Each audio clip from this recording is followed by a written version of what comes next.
Hello friend, कैसे हो आप सभी लोग। आज की इस वीडियो में आप सभी लोगों को कोलराउस का नियम तथा उसके अनुप्रयोग बताने वाले हैं। उसके बाद में आपको एक बताने वाले हैं फैराडे का विद्युत अपघटन नियम। ये दोनों के दोनों नियम जो वेरी इंपॉर्टेंट क्वेश्चन है। इन दोनों नियम को बहुत ही आसान तरीके से मैं समझाने वाला हूँ। आपका फैराडे का विद्युत अपघटन नियम रहेगा और पहला आपका कोलराउस का नियम। क्या है बच्चों? कोलराउस का नियम। दोनों के दोनों सबसे ज़्यादा मोस्ट इंपॉर्टेंट क्वेश्चन है। कोलराउस के नियम तथा उसके अनुप्रयोग बताने वाले हैं। उसके अनुप्रयोग जो भी हैं उन दोनों अनुप्रयोगों को हम बताने वाले हैं। उन दो अनुप्रयोगों को बताने वाले हैं। तो सबसे पहले हम समझ लेते हैं कि कोलराउस का नियम होता क्या है। कोलराउस का नियम क्या होता है, उसके दोनों अनुप्रयोगों को समझेंगे। तो यहाँ पर देखिए कोलराउस का नियम। इस नियम के अनुसार किसी अनंत तन्यता पर विद्युत अपघट्य की मोलर चालकता। अब देखिए यहाँ पर जो लिखा है इसे समझेंगे कि अनंत तन्यता पर। अनंत को लिखते हैं फिर इस प्रकार से अनंत लिखते हैं, तन्यता को लैम्डा से। अनंत तन्यता, यह आपका अनंत तन्यता हो गया।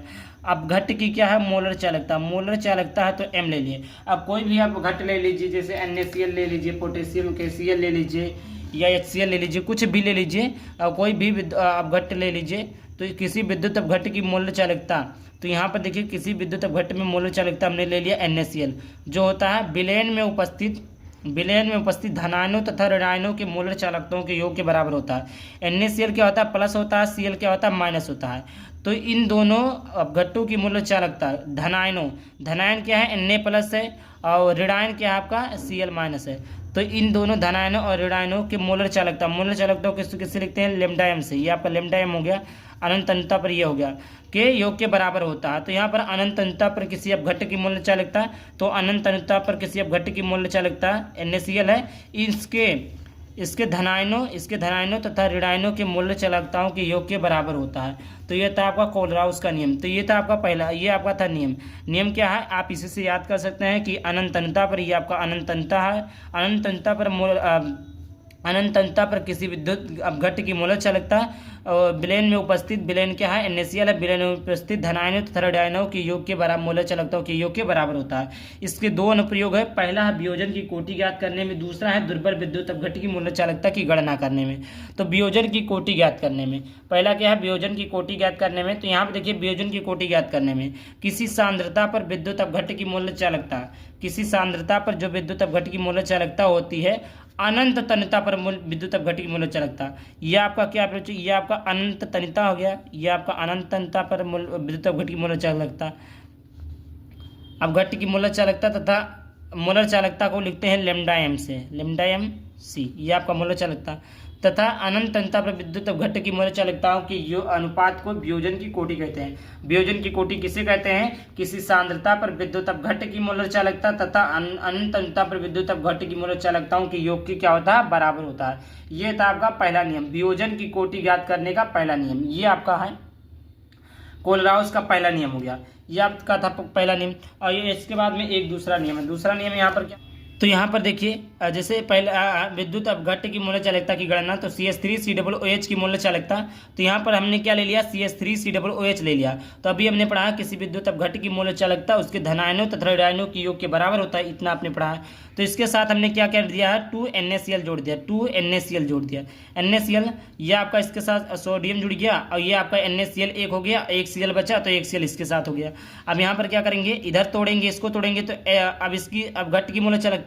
देखिए मैंने क्या बताया कि किसी विद्युत अपघट्य, चाहे वो NaCl हो या Cl हो या पोटेशियम क्लोराइड हो, तो ये कैसे टूट जाए? NaCl को तोड़ना है तो कैसे टूट जाएगा? लैम्डा Na प्लस में टूट जाएगा, प्लस में लैम्डा अनंत हो जाएगा, Cl माइनस में टूट जाएगा। उसी प्रकार HCl, तो HCl को इस दोनों में तोड़ दिए, इसको हमने इस दोनों में तोड़ दिया और इसको हमने क्या किया? इस दोनों में तोड़ दिया। ठीक है ना? अब यहाँ पर देखिए Cl से Cl कट जाएगा, Cl से Cl कट गया, सोडियम से सोडियम कट गया, बचा कि यहाँ पर ये तो आपका था वही चीज़ हमने लिख दिया। उसके बाद में CH3COO ये आपका बच गया और H प्लस ये आपका बच गया। ये चीज़ें बच गया, वही चीज़ आ गया कि नहीं आ गया? ये चीज़ें क्या हो गया? आ गया। ये चीज़ें आपका आ गया। आई होप यहाँ से आपका क्लियर हो गया होगा।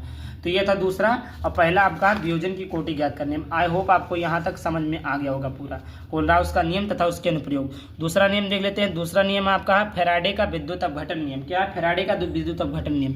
फैराडे की विद्युत अपघटन नियम दो है। कितने हैं? दो नियम है। पहला नियम ये है, दूसरा नियम ये है।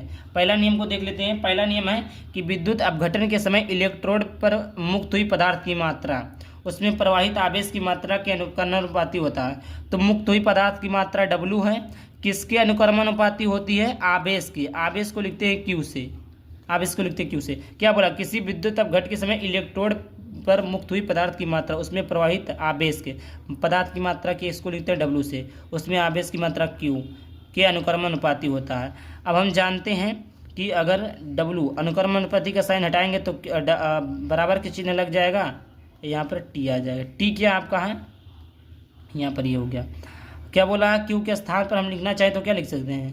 क्यू के स्थान पर आई टी लिख सकते हैं। क्या लिख सकते हैं? आई टी लिख सकते हैं। क्या लिख सकते हैं? आई टी लिख सकते हैं। या डब्ल्यू बराबर जेड आई टी लिख सकते हैं। ये आपका हो गया।